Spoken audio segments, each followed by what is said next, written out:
Okay, question number 29. Which function is represented by that graph? Which function is represented by that graph?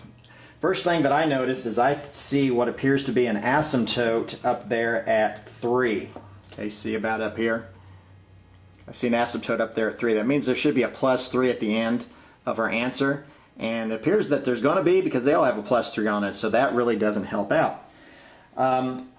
I do know it's not B or D, and the reason I know it's not B or D is because this is not a decay graph. Decay graphs are the ones that start very steep and end flat, and that involves fractions. Okay, both of these start flat when you go from left to right and end very steep. So I know it's not B or D because those involve fractions, so it's either going to be A or C. So I'm really, about this point, the only thing to do is they both have bases of -3, so I know that has to be the answer of the parent graph. So I'm just going to have to graph the parent graph and see which shift works the best. So my parent graph is y equals -3 to the x. When x is 0, y is going to be -1. Okay, it's not going to be +1 because it's going to be 3 to the 0 power is 1, but then make it negative. -3 to the first power is going to be -3. So 0, -1, and 1, -3. Right here, right along the x-axis as an asymptote, and then shifts that way. Okay, and then which way is it shifted? Is it shifted up just 3? Or is it shifted up 3 and then 1 more to the right? And the correct answer is choice C. It is shifted up 3 and 1 to the right. Okay, so if you look at this graph, compare it to the graph in your paper, there is a horizontal shift as well. So the correct answer is choice C on that one. Question number 30. You guys did very well on this one. Which one has a mean less than or equal to 80, a median of 40, or a mode of 75? And almost 90% of you got this one correct. So I'm going to skip right over that one. If you do need help on this one, if you did miss it, ask a neighbor. They can help you out. 31. Also did quite well on this one. Again, I would change those to decimals and then order them. So the square root of negative square root of 8 is about let me think here. About 2.7, I guess. I'm not sure. Again, I don't have my calculator with the square root on it. Absolute value of -8 equals 8. 1/8 is 0.125. The cube root of 8 is 2, because 2 times 2 times 2 is 8. And -8 3/5 is -8.6. And then order those. And the correct answer on that one is B. 32. In an experiment, the distance traveled by an object varies directly with the rate of an object is traveling. Which type of function would be used to represent this relationship? It is a direct relationship. This is linear. Direct relationship is linear. You got to look out for specific words on this one. If it said relates to the square of a function, that's quadratic, because squared functions, equations that involve an exponent of 2, are quadratic equations. If it said, to the third power, that is a cubic function. So look out for words like that. That's really just testing definitions on that one. What is the solution to x minus 3 equals 7? Absolute value of x minus 3 equals 7. This has two solutions. It has x minus 3 equals 7 as one of the solutions, or what's inside the absolute value bars could equal -7. So write it out twice, once with 7, once with -7, solve them separately. Add 3 to both sides, get x equals 10. Add 3 to both sides, -7 plus 3 equals -4. So the correct answer on that one is 10 and -4, and that is choice D. That one we should have got a lot more people than got that one correct than we did. 34. Which equation represents a graph of a parabola that opens up and is wider than the graph of y equals x squared? Remember the power of the a. The power of the a, that is the number that's in front of the x squared. Okay? Numbers larger than 1 or smaller than -1. In other words, no fractions between -1 and 1. That actually has the effect of making it narrow. Fractions between -1 and 1 makes it wider. Okay, the reason for that, big numbers make it tall and skinny. fraction numbers makes it short and fat. So on this one, which one is opening up and is wider? Well, what makes it wider is going to be one of the fractions, so either B or D. B is the correct answer because the leading coefficient, the A value, is positive 1/2. Positives open up, negatives open down. So the correct answer on that one is B. Question 35. Which equation best models the scatter plot? Well, you're just looking for which one has about the same slope and the same y-intercept.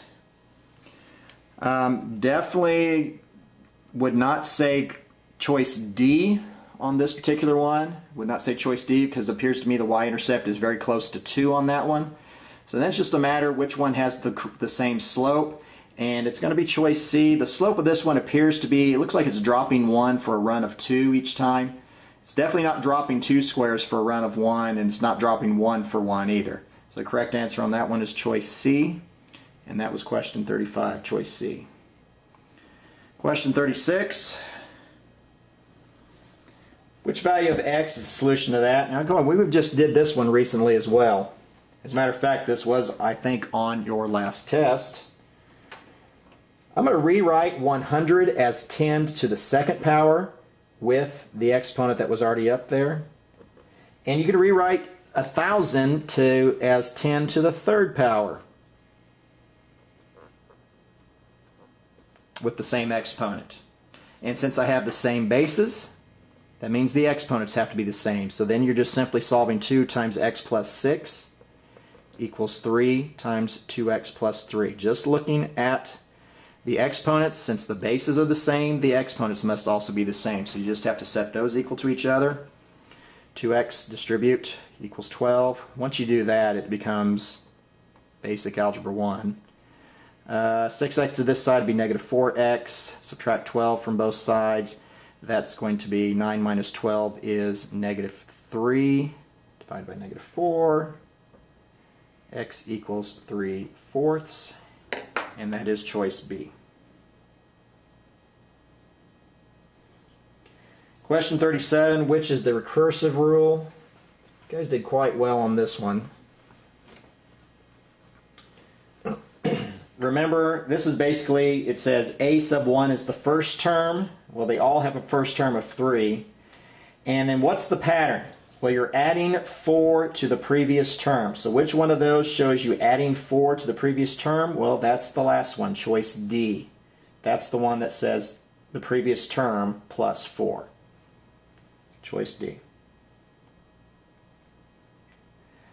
We're almost done, folks. Ms. Smith has 30 students in her class, 20 boys and 10 girls. Mr. Jones has 30 students in his class, 15 boys and 15 girls. 1 student is selected from each class. What's the probability that you get 2 boys? Well, for Ms. Smith's class, 20 boys out of the 30 students, so it'd be 20 over 30, which is 2/3. And then for Mr. Jones's class, you have 15 boys out of the 30 students. That reduces to half. Multiply those fractions together gives you the probability that both things happen. So 2/3 times 1/2 equals 1/3, and that is choice B. Choice B.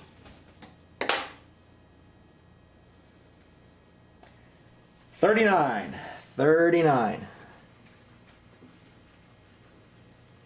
Tickets for a school play cost $5 for adults and $3 for students. On opening night, 150 tickets were sold and $560 were collected. How much was collected from the sale of student tickets? So I'm going to let A equal the adult tickets, and I'm going to let S equal student tickets. So we sold 150 tickets. Remember I said A is going to equal adult, and S is going to equal student. So how many tickets were sold? We had number of adult tickets plus the number of student tickets is a total of 150. And you also have how much money was taken in. Go back to chapter 3 if you need a review on this. You get, let's say, $5 for an adult ticket, so 5A, plus $3 for a student ticket, so 3S, equals $560. And we have another system of equations. You can solve the blue equation for either the A or the S. And you know what? I'm going to solve this one for A to show you why.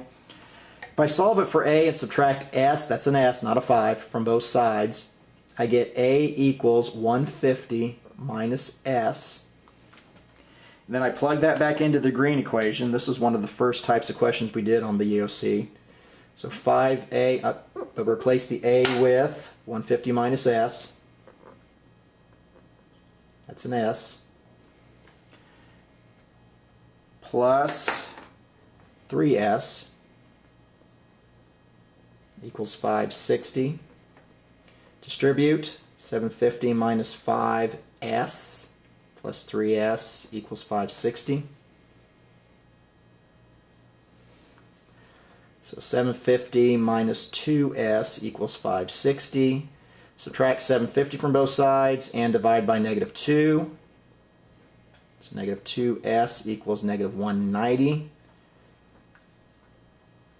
So S equals 95. Normally you got to plug this back in to find A, but what is the question? The question is, what was collected from the sale of student tickets? Well, we sold 95 tickets, so that means the correct answer must be B, right?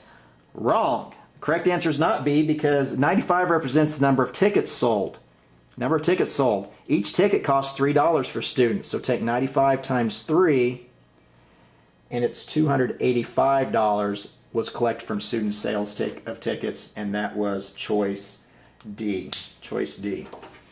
Okay, again, read the question. They'll throw some tricky things out there on that one. My laptop just died on me, so I can't see the answers anymore or see how many people got the number correct. But I'm willing to bet a large portion of you probably did choose choice B and got stuck with 95 on that one. Last question.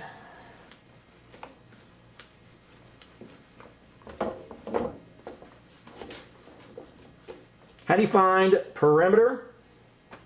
How do you find perimeter? Well, you find perimeter by adding all the sides together. So if you've got a rectangle, 3x plus 2 and 4x plus 1. So you add 3x plus 2 plus 4x plus 1 plus another 3x plus 2 on this side plus another 4x plus 1 on this side. You're going to get 3x plus 4x plus 3x is plus 4x is 14x. 2 plus 1 plus 2 plus 1 is 6. So 14x plus 6. And then it says if x equals the square root of 7. So if x equals the square root of 7, what is the perimeter of the rectangle? So plug in the square root of 7 in for that. So we get 14 square root of 7 plus 6. And the correct answer is, well, it's choice C. Got to switch it around. 6 plus 14 square root of 7. Whew, and that is it. We got through all 40 questions. So I think if my calculations are correct, you did get through all of them throughout an 85-minute class period. If you did not, again, check YouTube. These will be posted on YouTube. I will see you Tuesday. Make sure you have your own calculators. I'll have a few extras, more than I normally do. I don't have enough for everybody, so bring your own calculators. You're going to want something that you're handy with. And try to get a good night's sleep. I will see you Tuesday. Good luck and have a good weekend.